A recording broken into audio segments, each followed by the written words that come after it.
Hello and welcome to a new episode of Centric Talks. I am Ciro and today I am with PETH. PETH, can you please introduce yourself and what you do? Hello, I'm Pat. I'm the summoner of MetaGame.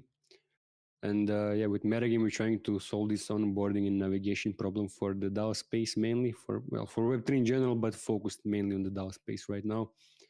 Really trying to make it as simple as possible for people to understand why this technology matters and how to basically get involved in the space. So helping people learn different, see different paths for getting involved, finding different projects, and how to get deeper into the ecosystem. Because like at the ecosystem level, there's no really great way of doing that.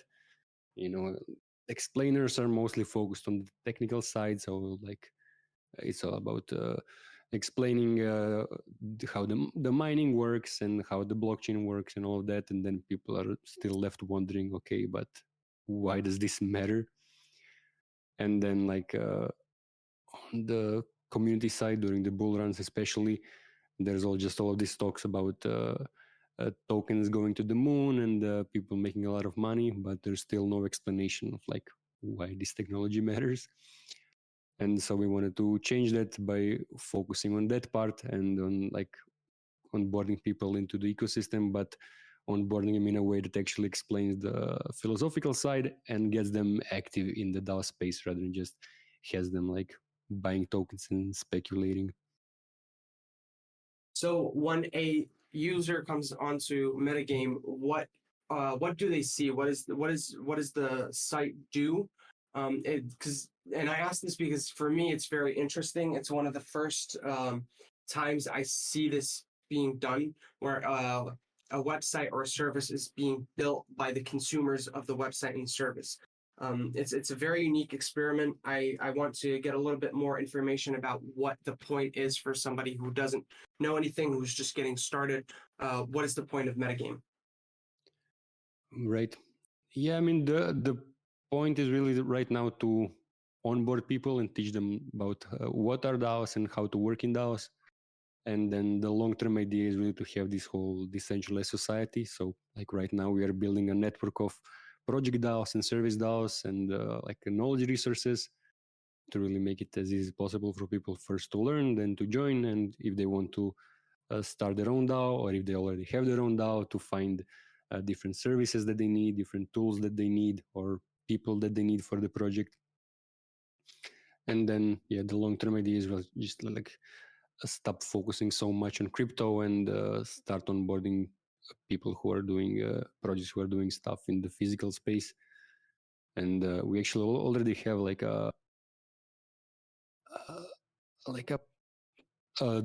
the project called Liminal Village, which is a place in Italy where people can come and stay and work on projects together. There's also a place in Austria. There's an eco village that's on board through the Bloom network. So there's already a few of these, but we haven't really only Liminal Village has their own page.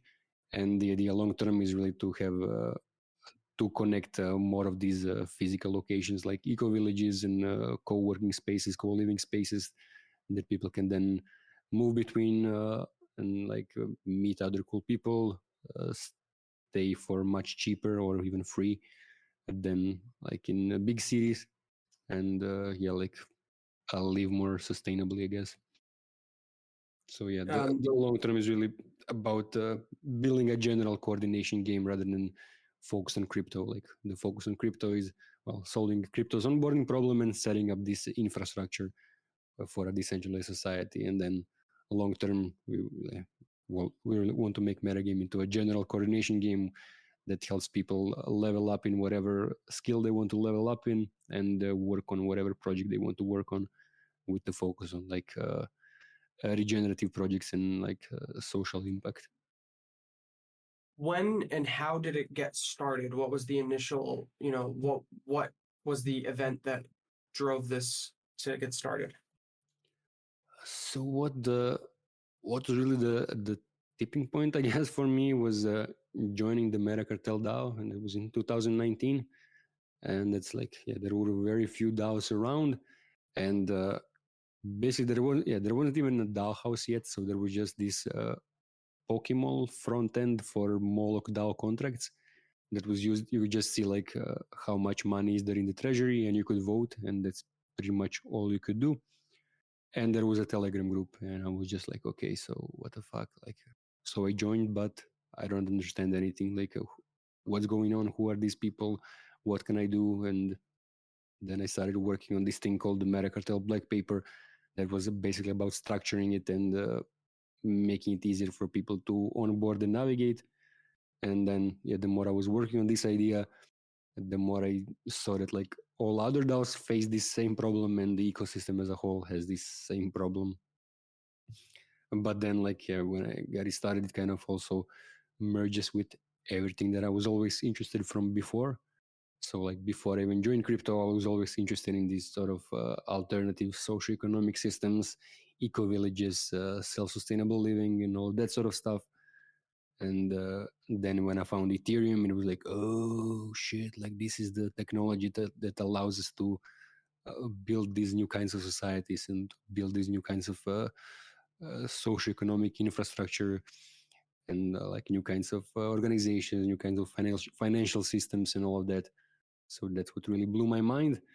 And that's really then the long-term idea of MetaGame. Like, first we want to solve the onboarding and navigation, make it easier for people to join and build DAOs, but the long-term idea is really to have this whole decentralized society, or as they So call them these days, network states. But I don't like that those words, so I avoid explaining it like that. But it helps people because it became a popular concept, so people understand it.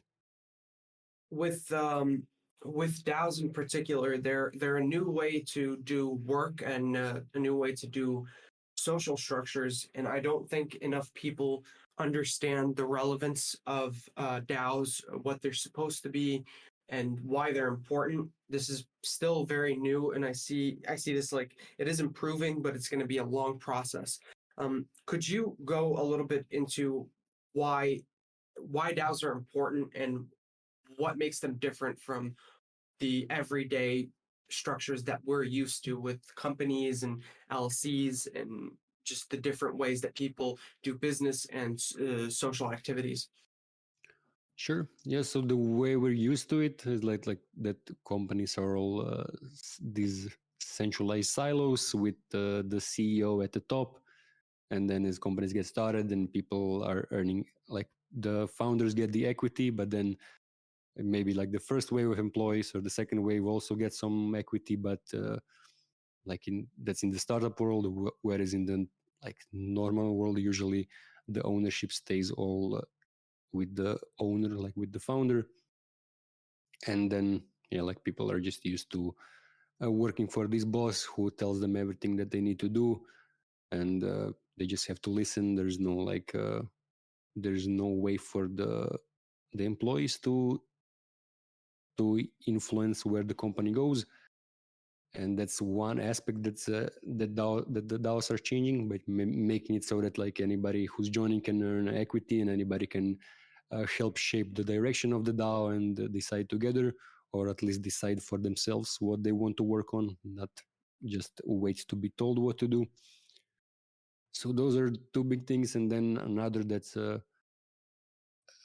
in a way maybe even a side effect of people just like being in this kind of state of mind, or like being driven by this philosophy, but basically like projects being more community driven as a result of both the token distribution, but also like the philosophy of the space, is that like, yeah, like usually we used to have the company and the customers, whereas now like it's kind of all merging in a community where the people who are working on the project are the community, then the customers are also more of a community, and they're all together like shaping what the project does. And yeah, the DAOs then turn out less extractive, so they're like not worried so much about like paying workers as little as possible, and charging the customers as much as possible, but there's like a better balance and better alignment between all of these stakeholders. One thing that you said right now that really caught my attention is this mindset shift, the mindset shift. So a lot of people, they do come from this traditional background of business and the traditional social structures that you talked about, where there's a CEO and then there's the first wave of employees, and then everybody else kind of gets paid as little as possible.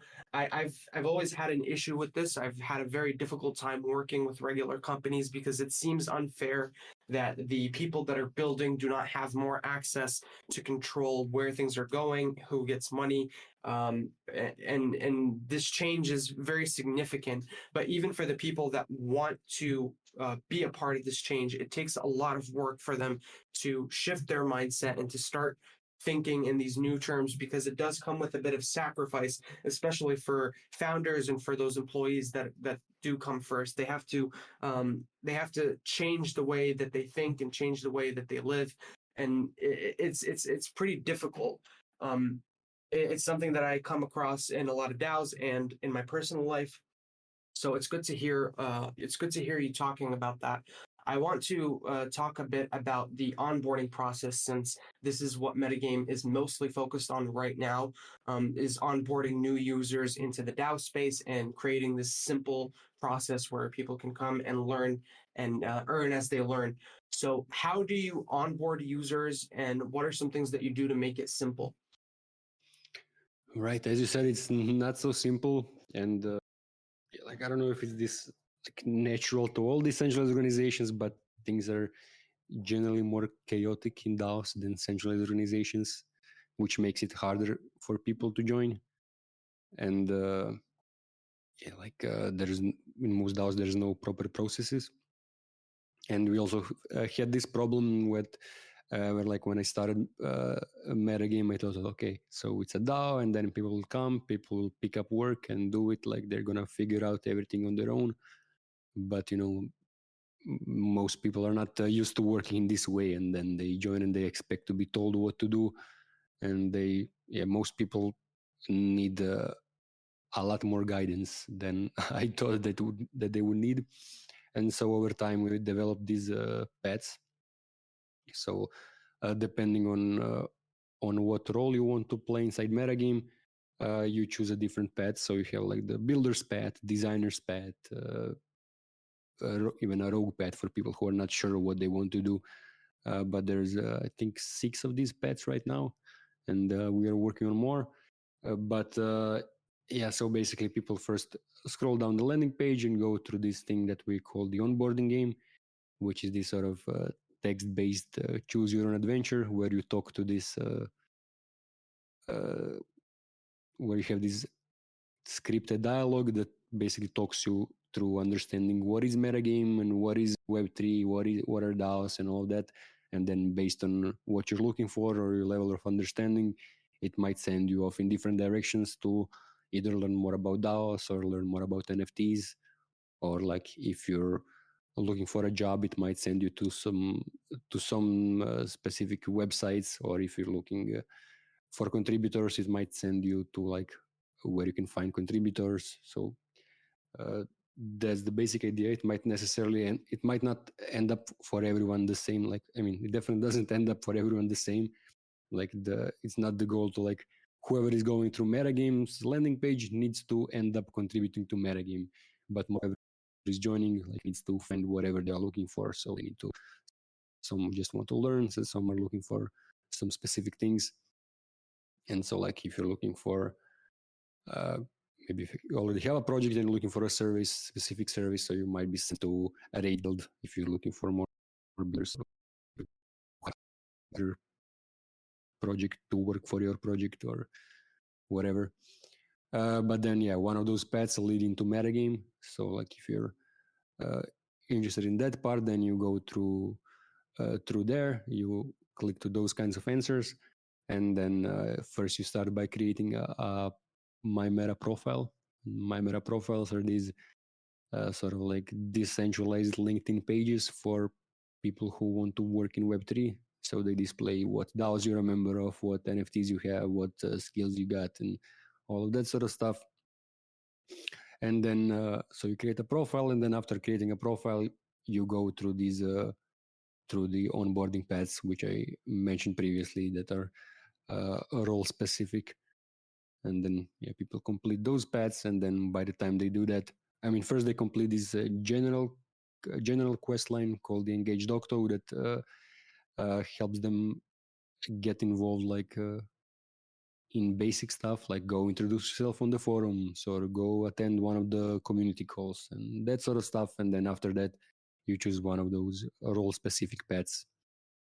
Although, like, anybody who's more adept and like doesn't need so much guidance can also just skip those quests and go straight towards picking up bounties or doing whatever they want. So it's not like strict, like everybody has to follow this path, but the path is more so guidance for people who need more help.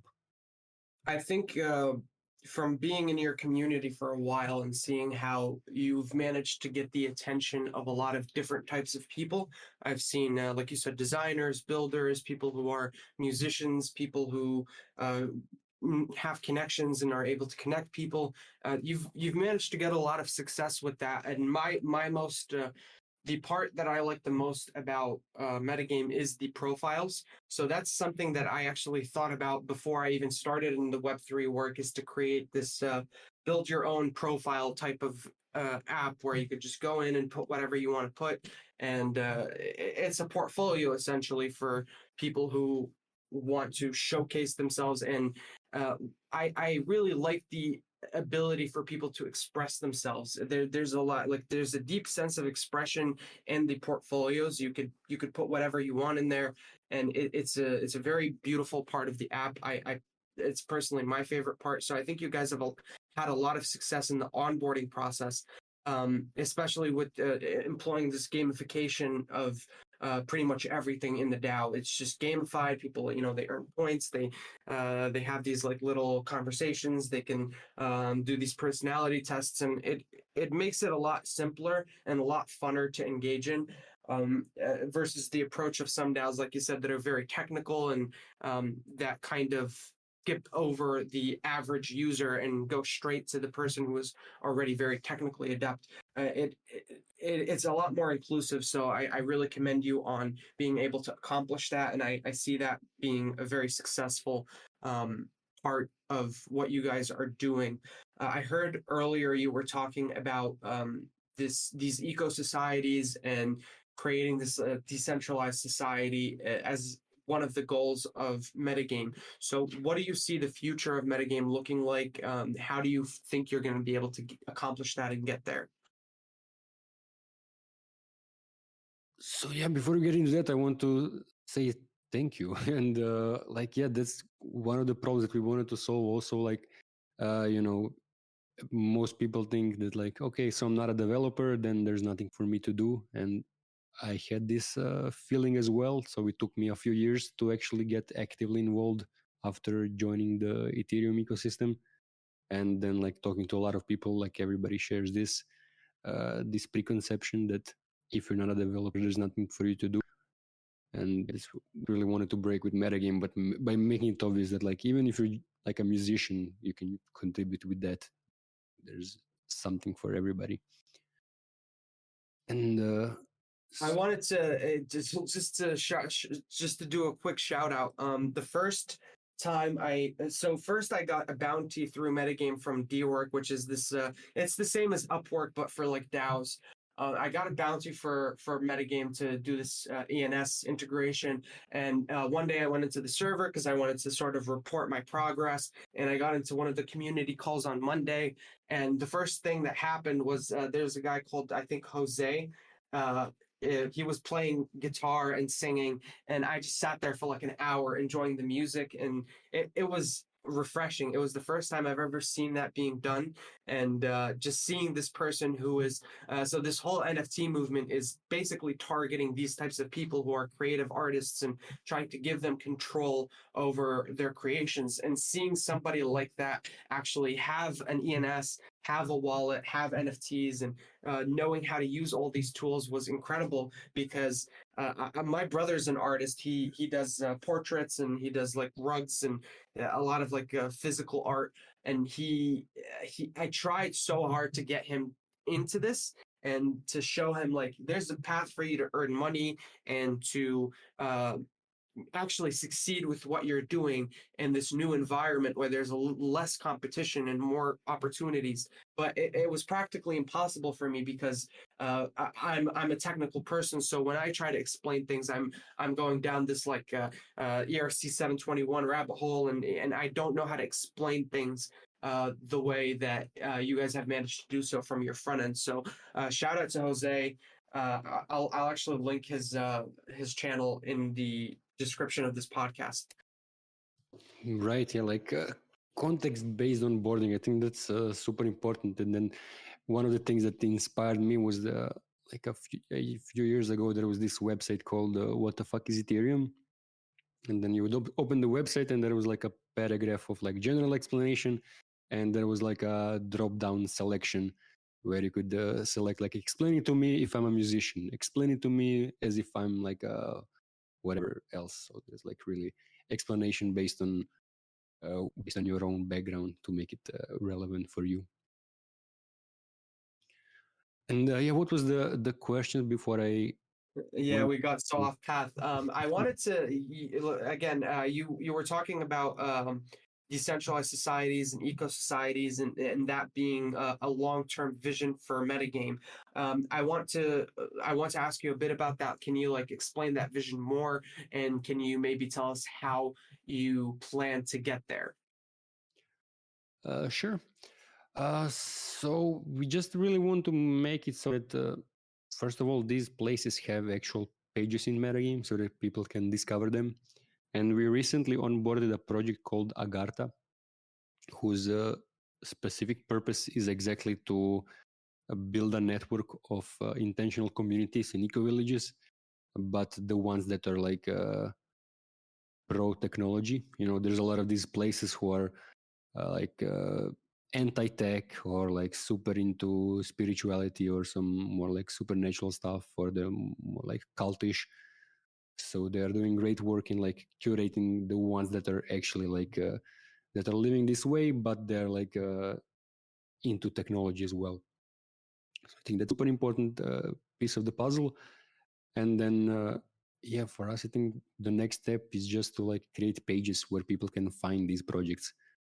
And then the way we want to bring value to these projects is that like they can post when they have like when they're like doing some barn raising, or they're like have a harvesting season or whatever, they're building something else, or they need some like they need a developer to come over and help them like program their farming bot or whatever else.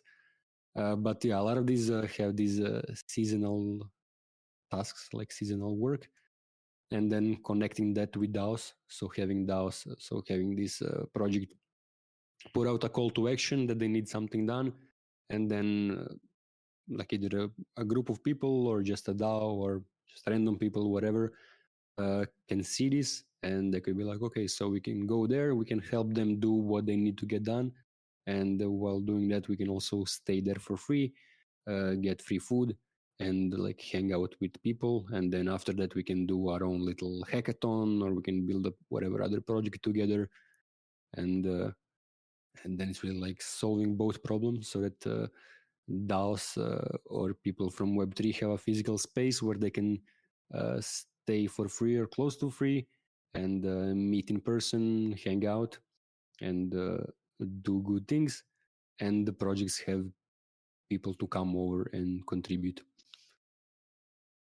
And that's then the long-term idea, like making these sort of offers and demands. Again, that's not so long-term. That's actually the next I want to build. Well, I can't build it because I'm not a developer. But yeah, I have this page where people can just post not just the tasks that they need completed, but also the things that they have on offer. So like either skills that they offer, or it could be whatever other physical item or whatever, like some accommodation, whatever else. and basically I have this then network of these physical locations and people to help each other do cool things. I'll send you a link. So this is a mobile app that accomplishes that part where you can put these like little tasks up and also put like opportunities. And I think that there isn't much right now that focuses on these one-to-one connections in person. I've seen I use Meetup, the Meetup app. It's one of those apps where you could like post a meetup and people can come and join. It's a good app, but it doesn't focus on one-on-one connections and these sort of one-on-one opportunities. So it makes it very difficult for people to accomplish that. So I think that there's a great opportunity there. I'll send that app later if somebody's building it, but I don't necessarily see it being in this Web3 space. So there's a good opportunity there. And then one last thing that you mentioned that I was very interested in is the one thing that I was interested in is this. A lot of these types of groups that focus on sustainable living are very anti-technology, but technology is a big piece of the puzzle because it allows people to connect easier. It gives opportunities. It helps form. It helps form these connections that usually would be very difficult to make. So seeing that integrated in these types of sustainable living projects is pretty interesting, and it's a pretty unique thing that's being done. After this, and I've learned a lot about MetaGame, what you guys are doing, and where you guys are going. I do want to talk a bit about decentralized work and how that's going. All right, I'm gonna pause here.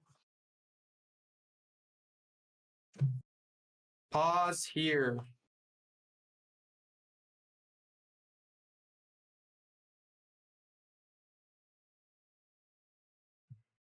Hello. Hey, you're back. No worries, we can cut that out. We talked a bit about MetaGame and what you guys are doing, how you're solving the onboarding issue and the future of your project. I want to talk a bit about something that is interesting to me personally, which is the decentralized work aspect. So a lot of MetaGame is built by contributors that that aren't necessarily, they're not employees, they're just contributors that come and go. So I wanted to ask, how do you guys find developers and contributors? How do you keep them around? We're not actually finding them, so they're pretty much just finding us. So for a while we had the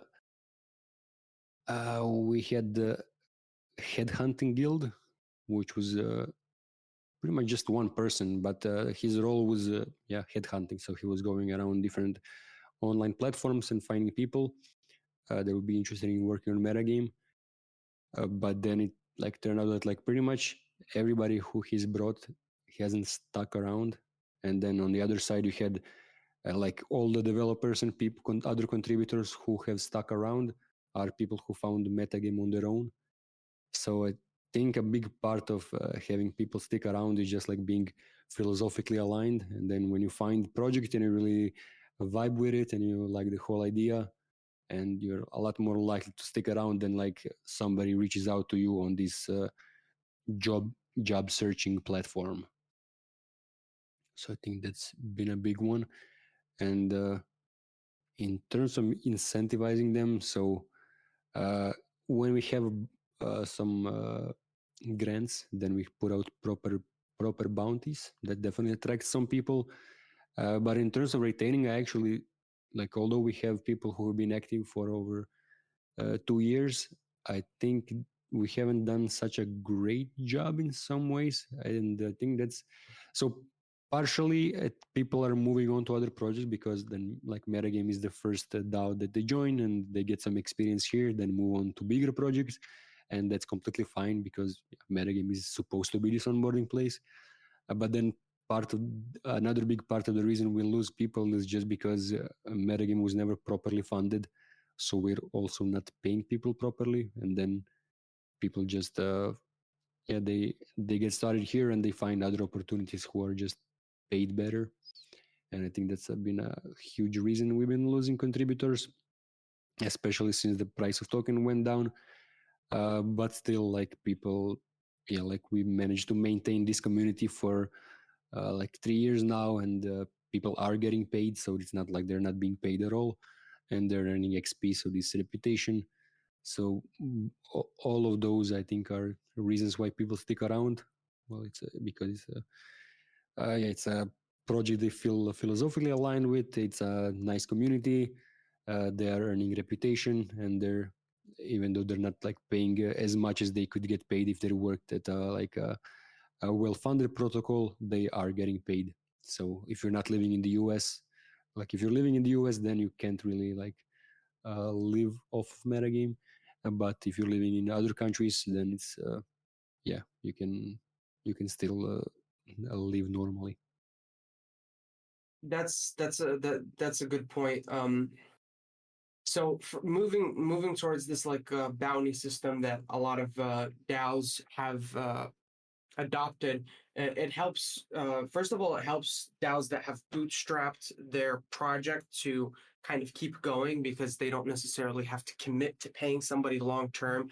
And then, second of all, and we talked a bit about this before the podcast, it presents an opportunity to the people that are taking these bounties to earn more by doing more. So if I am able to complete 5 bounties a month, even though metagame maybe it's 20% of that, I still have the opportunity to go in other places and earn a lot of money through contributing more. So there's this element of meritocracy that comes in that is not necessarily available in traditional workspaces.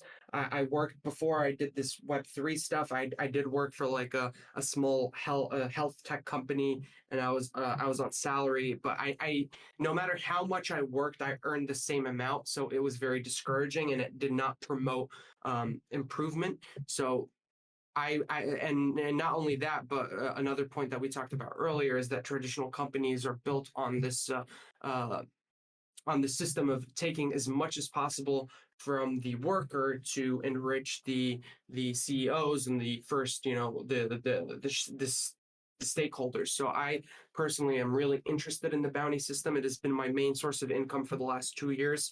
And it's been working really well for me.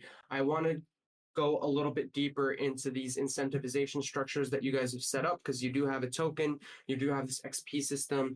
Are you willing to talk a bit about how it works, like just the different aspects of this incentivization system that you have? Sure. Basically, so the way to work with SourceCred so far is like we plugged in this thing called SourceCred, which then tracks activity that's happening across different platforms. So it sees what's going on GitHub and forums and Discord, and then based on engagement, based on like the number of likes and the types of likes, so different emojis have different weight, and yeah, a bunch of different factors. Then people earn XP, and then based on how much XP they earned, they get paid in the seed token. And then we added coordinate to the mix, so people contribute and they report what they did inside coordinate, and they get paid through that. And other than that, people get those NFTs. So they have the NFTs, which can also serve as a sort of reputation that's less quantifiable. So like, I guess the XP is kind of a quantitative reputation, and then the NFTs are more like qualitative, which is they display the like specific things you did, like if you're a player of the month or player of the season, or if you completed a specific quest chain, then you also get this soulbound NFT. But those are main external incentivization mechanisms, like getting paid in seeds and accruing reputation, both in terms of XP and NFTs like badges. And then, like you said, you also get grants, and then you use those to create like bigger bounties for different integrations. And Right. I really look up to this because it's a good way to do what you're doing. I hope to see this more at a certain point. Like through my experience, I've climbed up a lot of these different websites like dwork and other ones that have these bounty programs, and there isn't enough for people to keep doing. So I want to see people, taking the system more seriously, because I think it brings good results, and it minimizes risk for the DAO and also for the contributor, because it is solely based on whether or not you can complete the task at hand. There's no waste, and the amount of money is based on the project. So if you can get it done, you get paid. If you can't get it done, somebody else is going to get paid. And it's probably the best way to move forward with this type of work.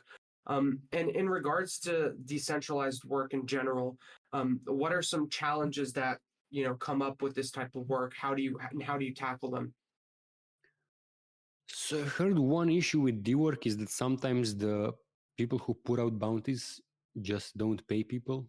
I don't know if it's happening often or like if they put a stop to that, but like I think about 6 months ago, somebody told me, oh, like I have this experience with dwork where like some of the people who put out the bounties just didn't pay me.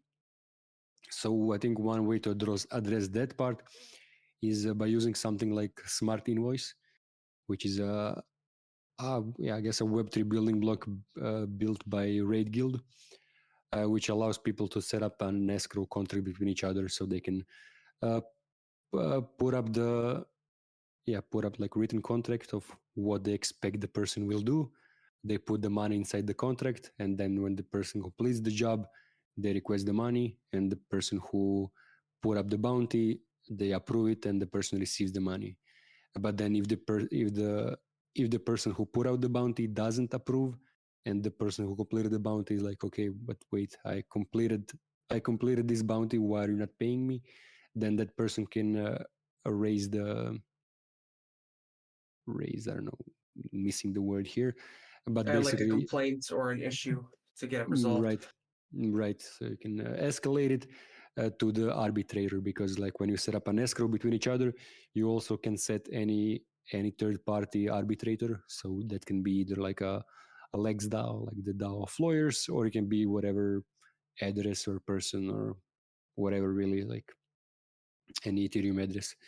And then that You know, third I party decides like whether the person should I get I paid or want not. to I want to go into this. So that I got on a call with dwork, and I actually talked about this issue about a year ago, and I mentioned, like, because I definitely see what you're talking about, and it is definitely possible for people to do work and not get paid, but there's like telltale signs of something not being a good opportunity, and one of them is open to submissions. So whenever I see a bounty that is not assignable and it is open to submissions, I avoid those, because the way those work is that, like, maybe 5 people can be working on the same issue, and then the DAO basically chooses whoever they want, and that could be somebody that they personally know, and maybe they didn't do the best work, or they didn't finish it in the best time, and they're the ones that get paid, and everybody else did this work for no reason. So I Mhm. personally avoid those. And then another thing to check is to see if they've paid anybody in the past, because dwork now set like this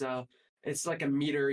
Whenever you go on a DAO's profile, you see that they've paid a certain amount throughout their history. So I check for that, and also the reputation of the DAO itself. So there's a lot of like Superfluid is a good example here. They're a pretty big player in the space, and they're just reliable. And I know that if they do something like that, there is a way for me to go and figure it out.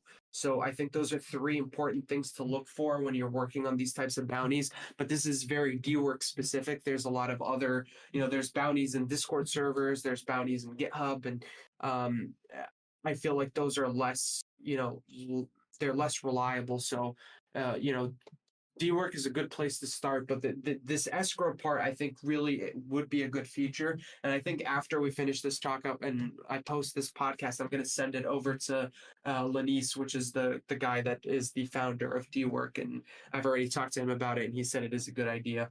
Yeah, I would have told him that as well. Yeah, it's a good point. Thank you for bringing that up. So this is a challenge for the contributor themselves, but what about the DAO? So you are operating as a part of a DAO, and what kind of challenges does the DAO come up with instead of the user? All right, then, yeah. So the reason why I put out bounties that are open submissions is just because a lot of people don't follow through with things that they said they will do, and I think that's been one of the biggest issues historically in metagame and probably a lot of other DAOs, where it's like you have this open culture where anybody can join and do whatever they want, but then at the same time everybody can also not do what they don't want, even though they said that they will do it, and there is no there is nothing you can do because they can't get fired, that they cannot get punished in any way. So anybody can just come in and say, okay, I will do this, I will do that, and then they just don't do it. And sometimes it doesn't matter, but it happened also at times that it was something like super critical or something urgent, whatever, and then somebody would come in and say, hey, I will do that, I will do this, and then they just don't do it. And yeah, there's basically no way for holding people accountable, and I think that's a big issue in DAOs. And that's also something that Raid Guild is solving with what they built for their own cohorts. Is basically when they are onboarding a cohort, they also have this drop-off issue, and they basically made it so that people have to stake some ETH. So they like say what they want to do, and they have to stake some ETH onto actually doing it. And then if they don't do it, they will lose ETH or whatever other token they staked. So I think that's also a good mechanism. So I think a lot of the issues are just like the lack of infrastructure and tooling around solving them. And they're kind of like naturally occurring issues, but yeah, I think just because we are so early.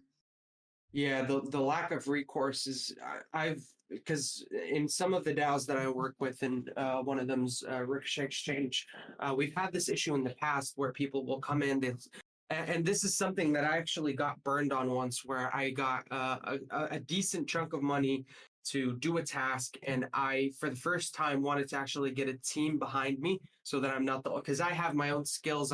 I like focusing on logical problems instead of like styling, or my focus is usually on like logical problems and contract interactions, and I try to get other people that do the styles and that do things that I'm not necessarily that good at.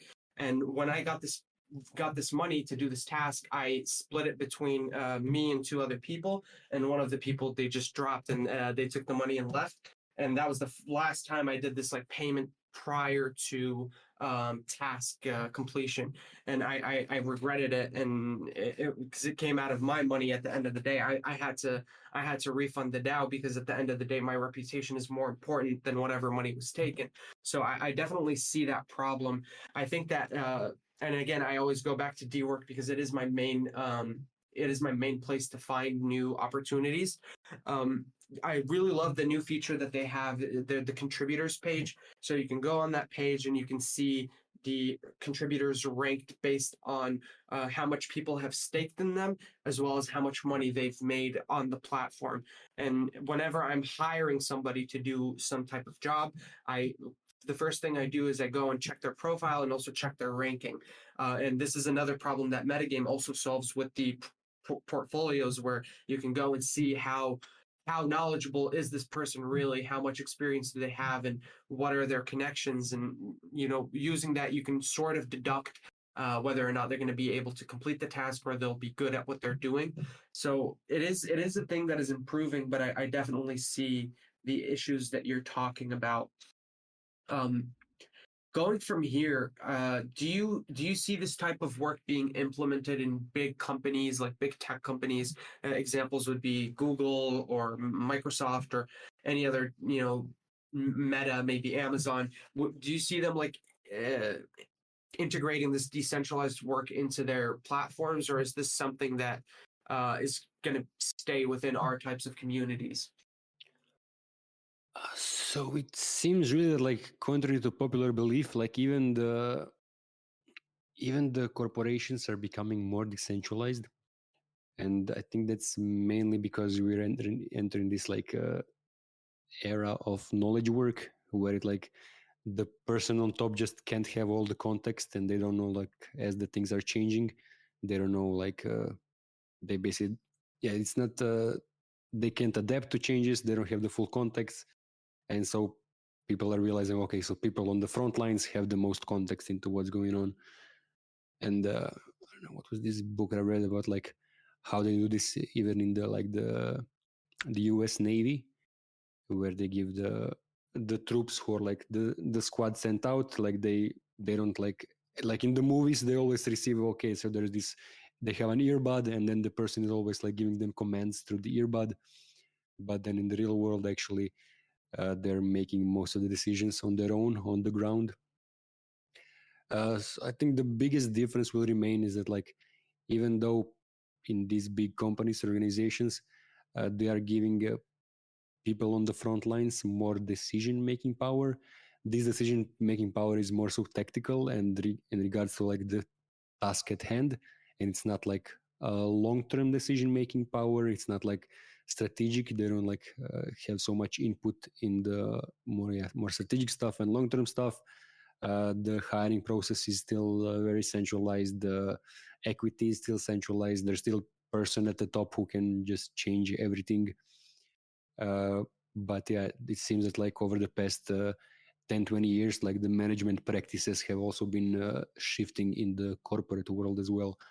And I don't know, it's hard to tell, but I do hope that like as we move on and as this technology solves more and more of its problems and becomes more useful for normal people and organizations, that more and more organizations will adopt this approach. If not because of philosophical alignment, then at least because they realize, okay, so people having more power means that they are more motivated, that makes the organization more likely to succeed. And so that like, yeah, people start at some point adopting some of these practices for their own self-interest rather than because they think it's cool. But that's also cool because ultimately it results in better results for everybody, better outcomes. I totally agree. I read a book recently called The Sovereign Individual. It was written like in the late 90s, and it went really deep into these types of predictions about the future of work and the future of the economy. And one of the biggest points that this book makes is that as we move towards more knowledge-based work and where the individual is actually in control of the progress of the company, and that's more and more happening, where you have these very, very specialized technical fields that a CEO cannot wrap their head around, not because they're not skilled or anything, but they're just different types of contributors. It allows people to start working from anywhere in the world, at any time, and this whole structure that we had where you have like a 9 to 5, you clock in, you clock out, you get paid once a month, it starts to break down and become very inefficient.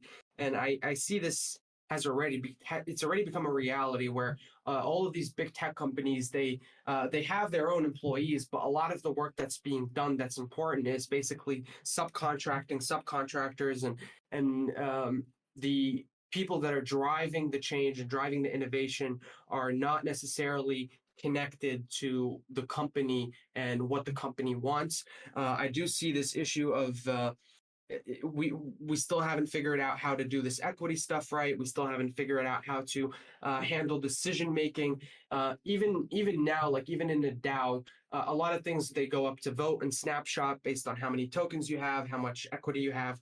But the truth is, a lot of decision making can only be done by people that are really in the ruts and actually know what's going on, instead of the average user or some contributor that's only contributed to one very small part. So we're very philosophically driven, and I hope that doesn't conflict with the overall good for companies and DAOs in the future. Does that make sense? Right. Yeah, I think it makes complete sense. And yeah, in a way, you could also say that then DAOs are trending more towards centralization, while the centralized organizations are trending more towards decentralization. Because yeah, like in the very beginning, we were just trying to put everything up for vote, and now there's more and more DAOs that are like adopting this pod structure where different pods are assigned different powers. So based on what kind of work they are doing, then they get full authority to decide for themselves like what they will do in terms of the work that they are doing. And then in a way that is more decentralized, but in a way it's also more centralized, because you have this, then you then have these small groups that have full autonomy over some different pieces of project. So there are people who are against that, but I think it's just more effective. And then if you're still a DAO, you can still maintain it so that, like, okay, if this team or this person becomes too entrenched or like not doing what they said they will do, they can just be replaced by the community. So like the community still holds the ultimate say, but the power is delegated so that it's like more effectively, the work is I more guess effectively accomplished. the way I'm understanding this now is that DAOs are on one side of the spectrum and on a very, very far side of this decentralization spectrum, and LLCs and traditional companies are on the other side. And both started that way because of their alignments, and over time, to improve efficiency and improve outcome, both are kind of trending towards a middle ground where some things are being decentralized and other things are, they're going back to a more centralized structure where it makes sense. And it is a process that we kind of need to think about. And we can't just be driven by our motivations and philosophies. We do need to think about what is ultimately best for the community, what is ultimately best for the people working and making this possible. So I see your point. I have this question, and it's the last question that I really wanted to ask. And the reason I want to ask you this is I've met a lot of founders and leaders in different DAOs, and I respect a lot of them, and I want to know what are the most important leadership qualities to run a DAO and to be successful in this line of work. So the question is, what are the most important qualities that you see in leadership in this space? I'm not sure, to be honest, and I've read a bunch of books, and I still don't think I'm a good leader, and I didn't even want to be a leader. Like I wanted, when I was building a DAO, I was like, okay, DAOs are these leaderless organizations where things just happen and everybody is a leader, and then it turns out that it's not really true, at least not until later in the DAO's lifetime, when there are more people depending on the DAO and more people like really working for the DAO full time. Because as long as somebody is like doing bounty based work or just like contributing a few hours per week, then that person won't be leading there. So there's just a lack of leadership. And I guess I would say the best leaders are the ones who manage to inspire people and manage to get other people to lead their parts of the organization, and make people feel heard, and really just manage to get the community to come together and stay aligned on a mission instead of just like diverging into infinite different paths. But yeah, more than anything, people who can inspire other people to take action, I would say. I hear what you're saying. Yeah, the inspiration part is really important. One of the things that I've come to see as a great leadership quality in a lot of the people that I've met is instead of pushing people in a certain direction, setting the path for them to go there themselves. And doing it that way, you kind of remove yourself from the picture, and you don't need to be domineering every little part of the contributors' lives. So you just set a structure and you let them go down that structure, and whoever makes it to the top, then they can run it for you, and you don't necessarily have to be involved in the day-to-days.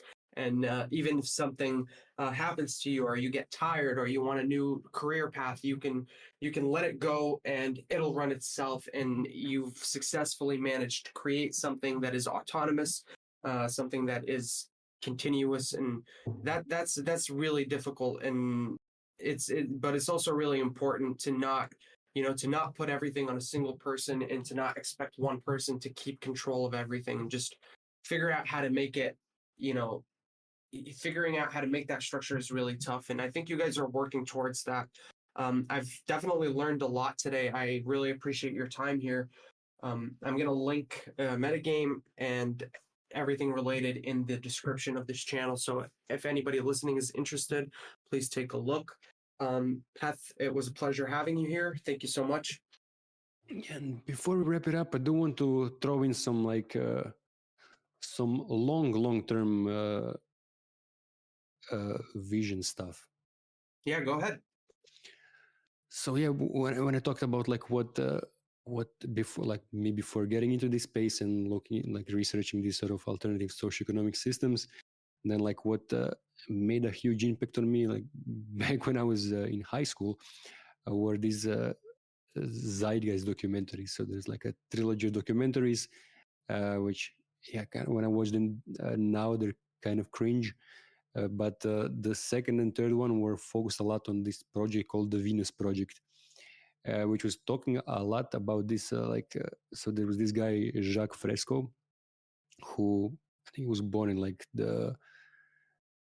in 1910 or something like that. So he was 10 years old during the Great Depression, and he lived through a bunch of different economic crises, where he kept thinking like, okay, so all the factories here, the materials are here, the workers are here. So why do we have an economical crisis? Like, what's going on? Like, why can't we fix this? Like, why can't we get these people to coordinate? So, like, his whole life, he was basically working on this idea called the resource-based economy, where the idea is basically to transition away from the fractional reserve banking and the way we currently run the economy into an economy that works without money. And I'm not sure it's possible to do it the way that he envisioned it, but the way that the crypto space is moving forward, I think it becomes more likely that something like this will happen.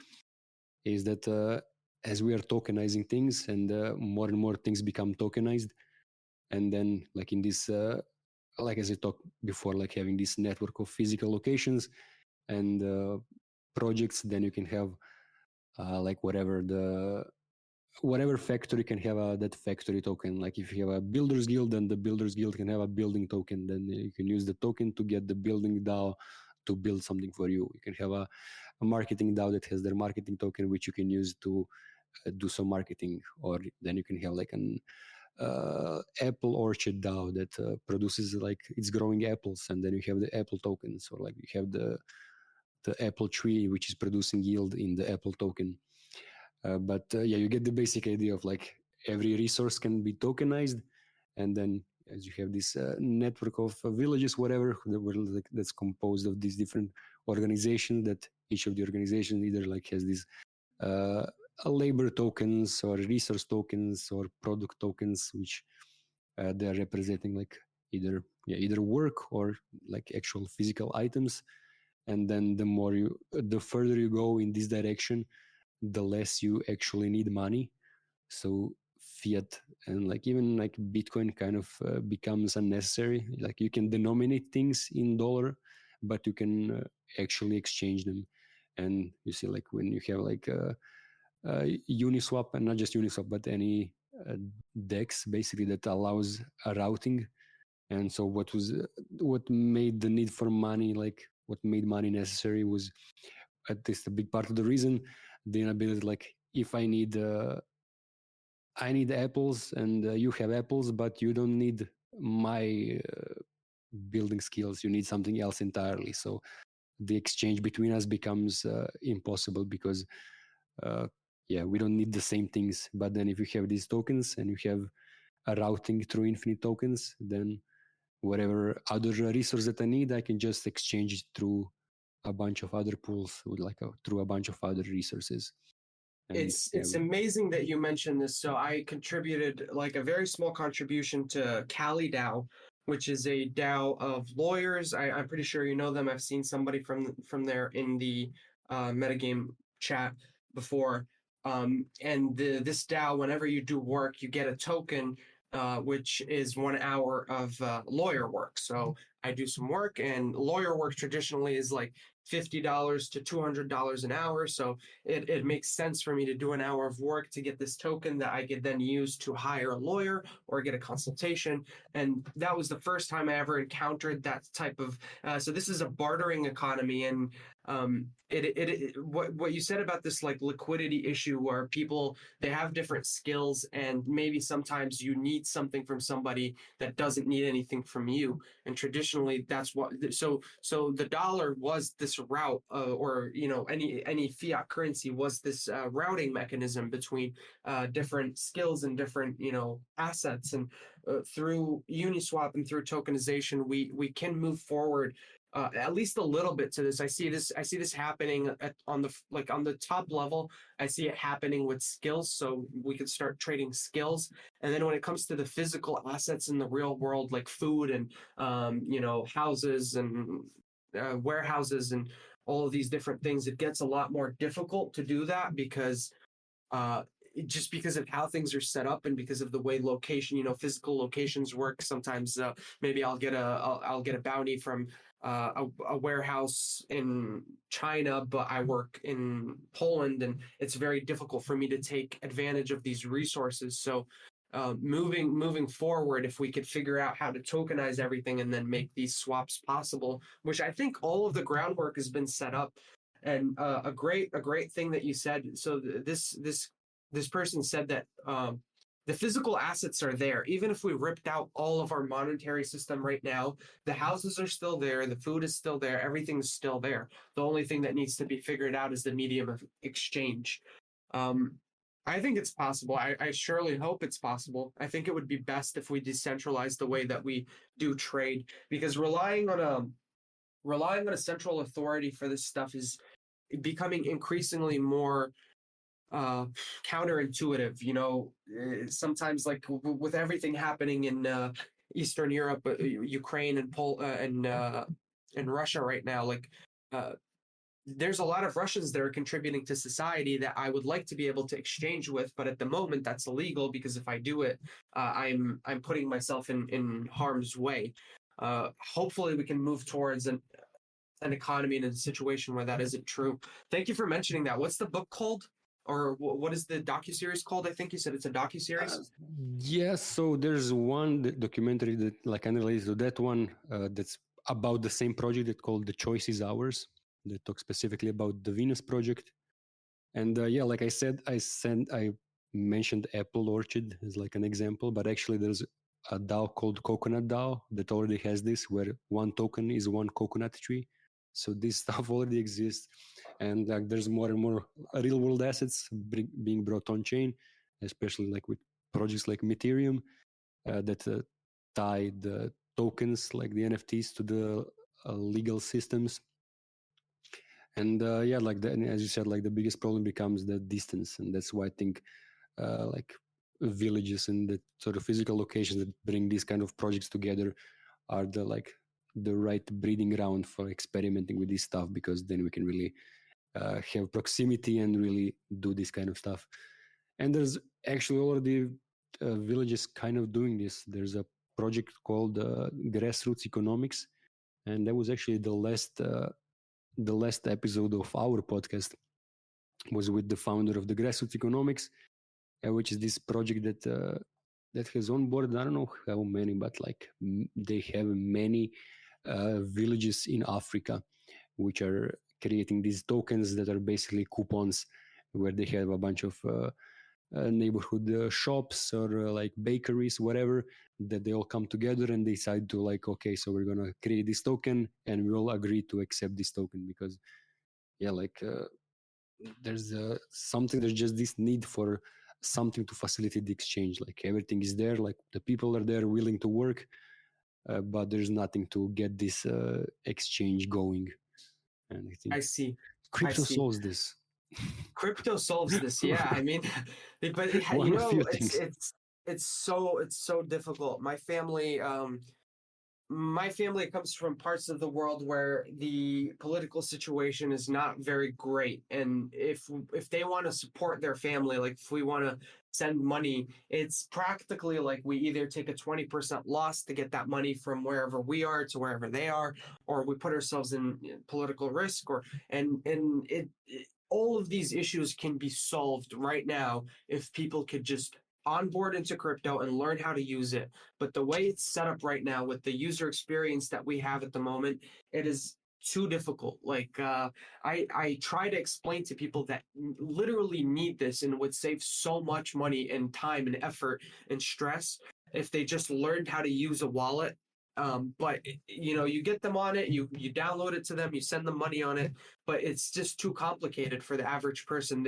There needs to be this next layer that is built on top of all this infrastructure that makes it easy for the average person to just go in and do what they need to do without having to deal with these contract addresses and copy pasting these addresses and then risking losing your money by you miss one letter, somebody hacks you. It's just too vulnerable for somebody that is not very technically savvy to be successful at the moment, and it's a big shame. But it's good to see. I did not know that this was all in works right now, like with the Apple Orchid, Coconut DAO, Grassroot. I didn't even know that this was a thing. The only idea I had was the Kali DAO. That was the one experiment that or experience that I had that I kind of got to look into this. So I have a lot to look at after this. I'm going to spend some time going down the rabbit hole, and I'm definitely going to listen to the last episode of your podcast as well. Yeah, like the problem is that most of the time the shittiest projects get the most attention. There was like so much hype around some metaverse project and NFTs and like thousands of 10,000 NFTs projects, like collections, and it's like, okay, so there's this and all the hype around that, and then in the background, like when you really look closely and deeply, then you find all of these cool projects that are actually making like changes in the real world. And like Grassroot Economic, for example, they built this system with where people send the crypto payments over SMS, so they like send each other crypto to their phone numbers. Oh, I saw a long recently. way to go. There's this new like crypto wallet, so every single Twitter account and every single phone number automatically, without you having to do anything, has a wallet attached to it now.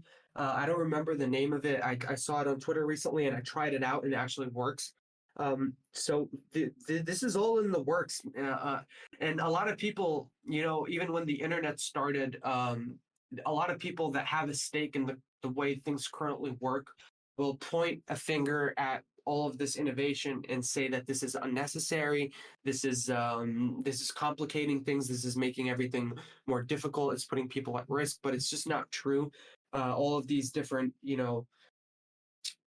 assets and opportunities that we have are going to get better. It's just a matter of time, and also, like you said, onboarding new people and making sure that everybody gets to participate. Right. Yeah. Better education, better UIs, but it's all slowly coming together. Well, this left me feeling positive. So thank you again. I'm gonna end the podcast now, but we'll have to talk again for sure. Thank you for coming. Thank you for having me. No It's a lot worries. of fun.